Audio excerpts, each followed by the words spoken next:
Welcome to the Modern Homesteading Podcast.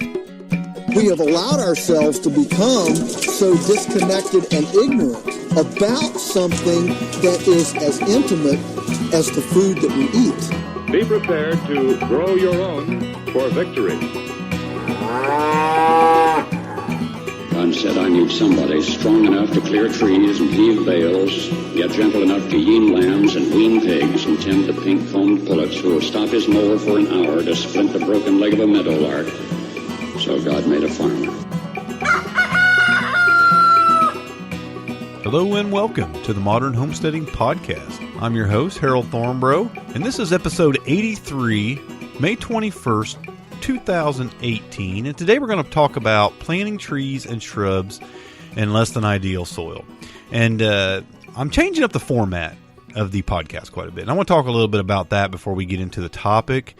What you're going to get is more and less. You're going to get more podcasts per week for a while, and they're going to be shorter podcasts. I'm going to be, I took some questions and answers in our Facebook group. That'd be the Homestead Front Porch Facebook group, the Facebook group for this podcast a few weeks ago.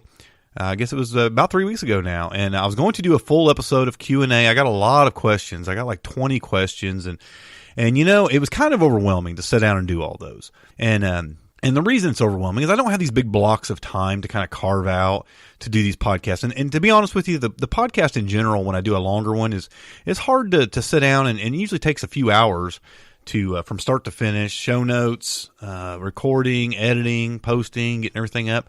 And I thought, you know what? I wonder how much better it would be, and I'm going to try it for a while. It would be to do 3 short episodes a week, and I'm talking like 10 to 15 minute range, shorter episodes, more of them, and answer questions. Take a question or a small topic per episode, and just answer that and talk a little bit about that, and just try to give you more episodes per week. Some of you will like that. Some of you probably won't because you're used to listening to a longer show on a commute or whatever. But for my schedule, it's just probably going to work out best for a while to do this. I'll be able to record several episodes in a week and kind of tie them up for 2 or 3 weeks probably. And that's what I'm doing right now. And I just think it's going to work better for my schedule. Now, what I'm going to actually do, our Homestead Forum membership community, I'm actually going to do the longer form podcast in there. So the members of the Homestead Forum membership community are going to get more like the regular podcast. We're going to take a topic. I'm going to have all the updates and, you know, the homestead updates and all that stuff. And that stuff's actually going to go into that show that I do for that group. So if you're interested in that community, you can go to thehomesteadforum.com. thehomesteadforum.com, and there will be a link to that in the show notes for this episode. And again, this is episode 83, so you can always just go, whichever episode it is, you can always just go to smalltownhomestead.com/83 because this is episode 83. So whichever episode it is, you can just put in that number at the end and it'll give you that episode. So episode 83. The question for today's podcast episode came from Alexandra. Alexandra asks, what is the best way to prepare the soil for planting trees and shrubs on property that has hard, compacted gray soil with no nice topsoil, only enough for grass to barely penetrate? And how long would you take beforehand to prep your tree spot? And first, I want to just talk about some of the potential problems with this. If you have some really hard, compacted ground that you're wanting to plant a tree in, you might think that some of the worst things are going to be for the roots to cut through. Now, it can and can't. Here, I'll explain that. If you dig the hole properly and spread the roots out properly, it really isn't that big of a problem for the tree itself to spread those roots out. They can cut through some pretty hard soil.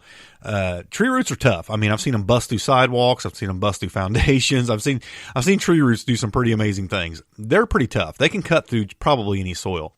One of the bigger problems is going to be digging the hole, of course, because it's going to be really hard, but water, I mean, you keep it wet enough for long enough, it'll soak in and soften it up to where you can work with it a little bit. You might have to even get a pickaxe out or whatever to get it broke loose, and you can dig it out. The biggest problem with all of this, though, is drainage. So you'll want to run a soil drainage perk test on it.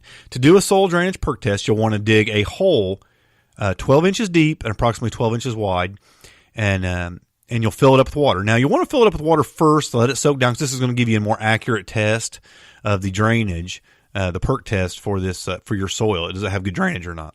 Fill it up with water, let it drain down, then come back the next day. Now, you'll want to lay like a stick across the hole or something so you can get a good measurement. Get you a ruler or a yardstick, stick down in the hole, fill it up with water, and all the way to the top, as high as you can get it. Mark how deep it is, probably around 12 inches if you dug the hole like you should have, and come back every hour. And every hour, mark where the water has drained down to. Ideal soil is going to drain somewhere between 1 and 3 inches. 2 inches per hour is pretty good. 1 to 3 is sufficient. Any slower than that, and you've got a soil drainage issue. And now that's going to get a little more serious, and we're going to have to actually do something to fix that. Also, soil that drains too quickly, sometimes very loose soil. Now, this isn't going to be your problem probably, but soil that drains too quickly, it can also be an issue if it just isn't getting the plant enough water, the tree enough water. So there's some things you might have to do to fix that too. Sometimes sandy soil will do that, and you might have to thicken up your soil a little bit or water more often. I mean, those are your options. But you'll want to run that soil drainage perk test just to kind of get an idea of what you're dealing with, to get a more accurate feeling for what you have there. Now, you say it's no nice topsoil, it's dead soil. Now, it may have more nutrients and stuff down below than what you see. A lot of times, soil, I don't know where you're at, but sometimes soil just gets really sun-beaten on the top. But you dig down a few inches and it's better. You'll have some worm activity, some microbial activity. Things look better, a little deeper. Probably not the case, though. It could be very dead soil. Either case, I probably wouldn't amend it much in the hole itself. Now, let's assume a few things. Let's assume that your soil drainage perk test works out and you've got 1 to 3 inches of drainage per hour, and that's good. Let's assume that you can get a hole dug in it. Okay, fairly easy. Okay, and now let's just talk about how to plant this tree so we can give it the best success in soil like this. And we'll talk here at the end about actually preparing it in advance, but I'm going to tell you right now how maybe you could dig if the soil perk test works out, the drainage perk test works out, how you could actually get it started right away. You'll want to dig a jagged hole, and I mean a square hole's pretty good. Round holes very bad, especially in hard compacted soil, because what you're going to do is you're going to get your roots growing in a circle. It's going to hit that, they're going to turn, they're going to grow into a circle. So a square hole's good, a star-shaped hole's even better, but you want it extremely jagged as you can get it, approximately 2 to 3 times the size of the root ball. Okay, now in a soil like this especially, you really want to soak that root ball on that tree, pull them roots out really good, kind of aim them out in different directions, get them pointed down in the stars of that hole or in the squares of that hole out to the corners. So then when they hit, they don't turn. They'll just kind of continue to grow outward and straight. Also, one of the biggest problems I see with people planting trees is they plant them too deep. Even in soil like this, you got to be careful not to plant too deep. If this soil it does have decent drainage, you don't have to dig the hole super deep. What you want to do is have the root flare exposed to the top of the ground. So right where the roots start coming away from the trunk, that right there should be at ground level. They should be exposed to air. So really, you're talking just a few inches deep. It does not have to be a deep hole at all. And really, you can't tell that without separating a root ball and really washing that root ball off, because a lot of times at the nurseries, they'll plant them trees all the way up to the graft, where they grafted the tree together. And a lot of people bury them as deep as that graft. That's a big no-no. You don't want to do that. A tree can survive, but it's always going to be stressed when you do that. So plant it shallow, get them roots spread out, get that root flare exposed, and that's a good start. Now, when you're backfilling, I even in soil like this, I probably wouldn't amend the backfill. I would fill this thing in with the soil I dug out of the hole. Reason being, this tree is going to have to adapt to that. And if you put in soft soil around the tree, really soft, different soil, it's liable to have some problems adjusting to the hard soil. Believe it or not, these trees get used to something, and when they hit something, it's like hitting a wall, and the roots will turn. So you want it to be used to the soil that it's going to be growing through. So I would backfill it with the soil I pull out of it. Now, here's where I would amend, especially ground like this. I would want to the entire area where I dug the hole, which is probably about 3 times the size of that root ball that tree was. I'm going to put down, I'm going to backfill all the dirt in. It's going to be laying level. And then I'm going to cover all that exposed soil that I dug out. I'm going to cover that with compost, probably about 3 or 4 inches. Okay. And I'm going to spread that all around. I'm going to make sure that all that exposed ground, that exposed, softer soil, has been covered. Now that compost is going to wash down in there and it's going to give some nutrients to that tree and it's going to really help prepare that soil. On top of that compost, even though, and again, expose that root flare. Don't put that compost right up on the tree. You're going to want to pull that compost back a little bit to where it's exposing those root flares. Just, a couple inches, a few inches away from those root flares, just to give it a little bit of space. And now you're going to want to cover that with some mulch of some kind. You can cover it with straw, hay, wood mulch. I've seen all kinds of things, but you want to cover that compost and a couple, 2 or 3 inches of that at least, and mount that up. Again, pulling it back from the root flare because you want that root flare to be exposed to some air. And if you do that right there, you're going to give this tree a really, really good opportunity to succeed. Now let's say you have a few months and you want to prepare this ground in several places where you're going to be planting some trees, and you're going to want the best soil you can have. I'm going to tell you, organic material is what you're going to want to do. I actually have experienced this in a place where I never thought I would have had good soil. For years, back beside my garage, I used to park semis out there. I had a trucking company, and I had an area right there, and I'd even put down a few inches of gravel at one point. And I used to back semis in there, and for years I did that. This ground was just super hard and compacted, and it was like cement where these semis, you're talking very heavy vehicles being constantly rolled over this ground, very compacted, very hard. Now after a while, I only put 1 layer of gravel on it, and after a while that rock will kind of sink in and soil will start getting exposed and the rocks will go deeper and I still kept parking on it. But then after a while, I got out of, I sold my trucking business. I quit parking trucks back there, and I kind of let it grow up and turn to grass because all those rocks were kind of pushed down a little bit, and it would add a layer of soil back over it. And I'd kind of let it turn back to grass. And I needed a place for a compost bin at one point. So I stuck a compost bin right there. And for probably a year, I'm throwing organic material in there. I'm throwing manure in there. I'm just, this compost bin had no floor in it. It was just an open bottom. So that compost is sitting right on that hard, compacted ground. Several months later, I decide I want to move the compost bin. I take that compost, I empty it out, and I take the compost bin somewhere else. And I'm going to tell you, the soil underneath this compost bin, even though it had rocks and all these years of compaction put on it, was like some of the best garden soil you've ever seen. It was a little rocky. The rocks didn't disappear, but you could actually stick your hand down in it and feel the rocks. You could push your hand down through it. It was that soft where the microbial action, the earthworms, the bugs, they were working around those rocks. They were working soil down around them, and they had really softened this soil. And you could have planted anything in this, and it would have survived. It was great soil. Yeah, a little rocky, but it was in good shape. And I'm telling you that because you could do the same thing with ground like this. You could basically cover it with some compost, cover it with some wood chips, whatever, organic material, and walk away for a few months and wet it down real good. Personally, I would do the method that, a lot of folks do. I would lay down some cardboard, wet it down real good.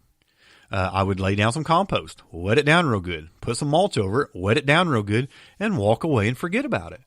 And when you come back and say you have 4 or 5 months and you're not going to plant till fall and you start now, you're going to come back to some really good soil, really, really good soil there, really rich, really deep, really soft. It's going to be good. And you're going to be able to dig right into it, and it's going to be full of nutrients and all kinds of living action down in that soil. So that's what you can do if you got time to prepare. But I'm telling you, most trees would probably survive if you do it right and you've got good drainage. Now that what I'm telling you about with the compost or the organic material and using that over spot, that will fix your drainage problem as well. You can do a soil test. You can do another drainage perk test when you're done. But from my experiences, that'll give you good draining, rich soil by doing that. Again, that'll give you your best chances for that tree to survive in that kind of environment. But most trees are pretty resilient, and you'd have to keep it watered. You'd have to water it pretty heavy, putting it in ground like that. You'd want to go out there every couple days and really soak it, and for a while until it got good and established and got those roots spreading out a little bit. But all in all, you can make a tree survive in that kind of stuff. So there you have it. Maybe some other folks have some other suggestions. They want to chime in the comment section. But that'd be my advice for planting a tree in hard, compacted gray soil with no nice topsoil. So there you have it. A couple of recommendations where I would get some of my information from in the past. There's a book called The Backyard Orchardist. It's a complete guide to growing fruit trees in the home garden, 2nd edition. I'll put a link to that in the show notes. But probably who I've gained the most knowledge from as far as growing and planting trees and just gardening in general is a guy named Howard Garrett, the Dirt Doctor. He actually has a podcast. He has a radio show, but they put it out as a podcast, dirtdoctor.com. I'll put the link in the show notes. And this guy will tell you basically what I just told you about planting trees, about exposing the root flare, about, digging a jagged hole. He'll tell you all this stuff the same way, but he has a ton of other great gardening information. And he does like a 3-hour-a-day show. So this guy is full of knowledge, just a great gardener. He's really into the organic growing methods, and he has a ton of information. So I highly recommend checking him out for even more information on growing trees especially. I do want to keep the Homestead Life segment in even these shorter podcasts. That's a segment where I on each episode I share something that's just better in my life because of homesteading. I mean, homesteading has changed so much in my life, and I want to share that with you and encourage you to just notice the changes. And one of the things this week that I want to talk about is the fact that I enjoy chores around the homestead with my grandson. And just the other day, we're out and we're doing some chores. We're feeding the animals. We're starting some seeds in the greenhouse. We're adding some compost and soil to the raised beds. And whatever I was doing, he was right there beside me, convinced he was helping. Now, my grandson's a year and a half old at this point, and he's not helping. He's not doing much, but he's got his little trowel and he's in digging, and he's convinced he's helping me, and I help him be convinced of that because I just love spending time with him. And I love that. This is one way in which the homesteading life for me is so much better. Being able to pass on homesteading skills, pass on work ethic, and basically just pass on a love of the lifestyle to my grandchildren. It's a great part of the homestead life, and it's something that's way better in my life because of homesteading. So I do want to tell you folks, if you want to submit a question for the podcast, I'm going to be taking more. I have a few. I'm covered up for the next couple of weeks especially. But go ahead and send them in. You can send your questions, and I set up a special email just for this format. It's ask@smalltownhomestead.com. That's ask@smalltownhomestead.com. Or you can call or text in your questions to our voicemail line. That's at 765-203-1949. And you can submit questions as many and as often as you like. So all of them probably won't make it onto the podcast. But, I'll pick the best ones, and you can just stay tuned to see if you hear your question asked. And all that information is in the show notes. So if you want to submit a question, go ahead and do that, because that's what's going to make shows like this possible. And who knows, it might even turn into more than 3 shows a week if this works out really well. And I just get a ton of questions and you guys like this format. So, we'll go that route. I always like to tell you about how this podcast is made possible, and I mentioned it earlier, and that's through the homesteadforum.com. Those who join our Homestead Forum membership community, they support this podcast, and we really appreciate that. You can go to the homesteadforum.com for more information about that and find out about all the great benefits of being part of that community. And we're also always encouraged by those who leave an iTunes review or review wherever you listen. So thank you so much. Again, the show notes for this episode, smalltownhomestead.com/83. Happy homesteading, and God bless. Thanks for listening. To see the show notes for this podcast or listen to other podcast episodes, go to smalltownhomestead.com. There you can also read our blog, connect with us on Facebook, Twitter, and Google+, and take advantage of the many resources we make available to help you along in your homesteading journey. Please share this podcast and help us to carry out our mission of helping others to homestead today for a better tomorrow.